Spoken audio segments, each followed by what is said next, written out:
It Came to Pass, A Christmas Story by Bruce L. Reynolds. This was published in 1939 in the Chicago Defender.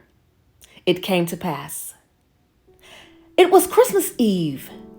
The city was covered with a fresh blanket of crunchy white snow, and more was falling. Christmas wreaths hung in windows and on doors. Passerby could glimpse many a brightly kited and tinseled tree. In the public park was a Christmas tree that dwarfed the humans who clustered around its base, singing carols. In the metropolitan section, a skyscraper office building had formed a striking cross with lighted windows. The clamor of church bells mingled with the stately, beautiful melody of Silent Night, Holy Night, as played on a giant carillon in a nearby university. Hearts unfeeling throughout a rather hectic year were bursting with goodwill and good cheer and gratitude. But it was another story in two bare, chilly basement rooms. In one of the rooms, and ill in a bed, lay an old lady. Her suffering had pulled in her cheeks, and her eyes were like burning coals deep in two wells. At her bedside sat an elderly man in tattered clothes.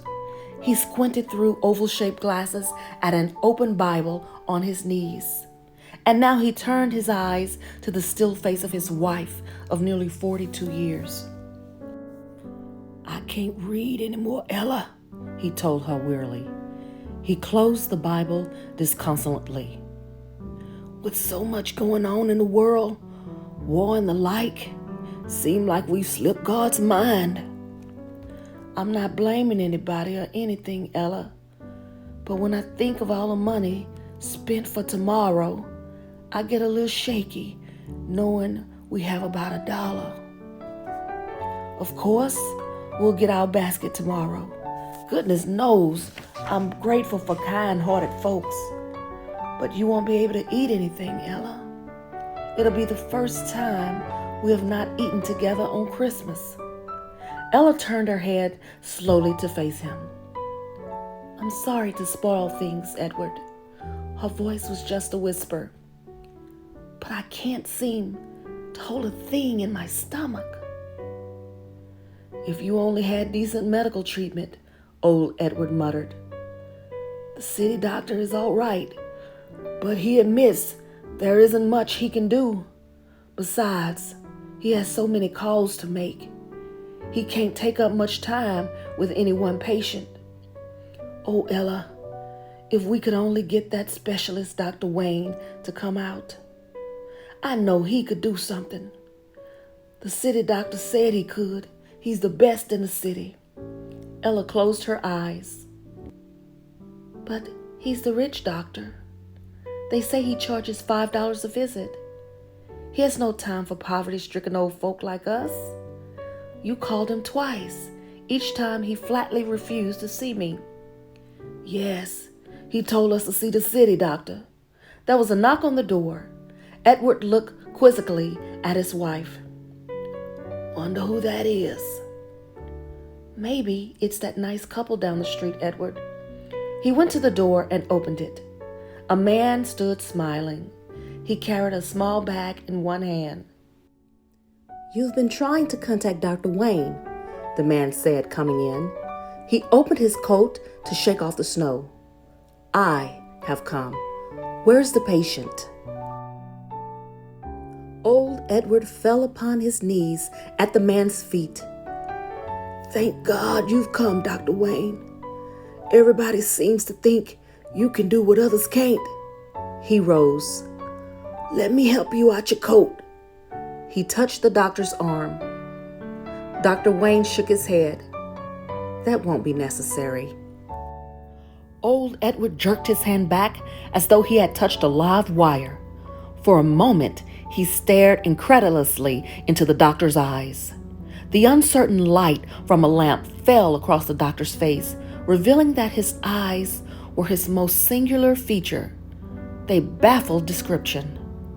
They were not like his eyes, it seemed.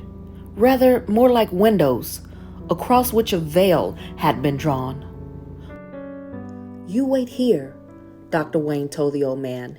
He went into Ella's room and closed the door. Edward sat down and waited. That look of incredulity was still on his face. What manner of man was this Dr. Wayne?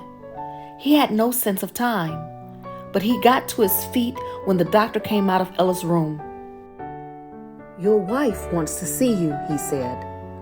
"Don't worry about tomorrow. She will be able to eat with you." "How do you know?" "Just keep the faith in your heart. Nourish it, cherish it, until it reflects in your thinking and dreaming and doing." "What a strange thing for a doctor to say," Edward murmured.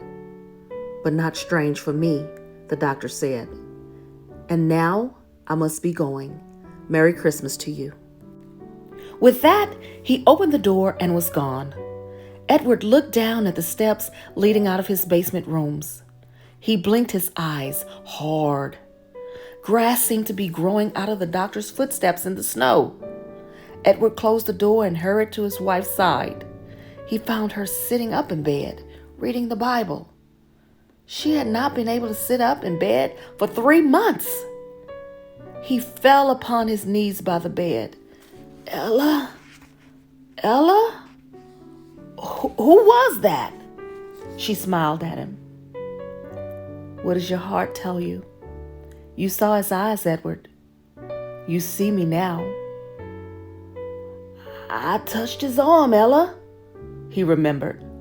"I saw grass growing in the snow from where he walked. Ella?" Some carols were singing outside. It was joy to the world. Understanding dawned upon Edward. His eyes filled as he found Ella's hand. Their faces were radiant. Their eyes met in mutual and glorious acknowledgement. "He came to our bare rooms to give us the greatest Christmas gift of all." "Yes, Edward, but remember, he was born in a manger."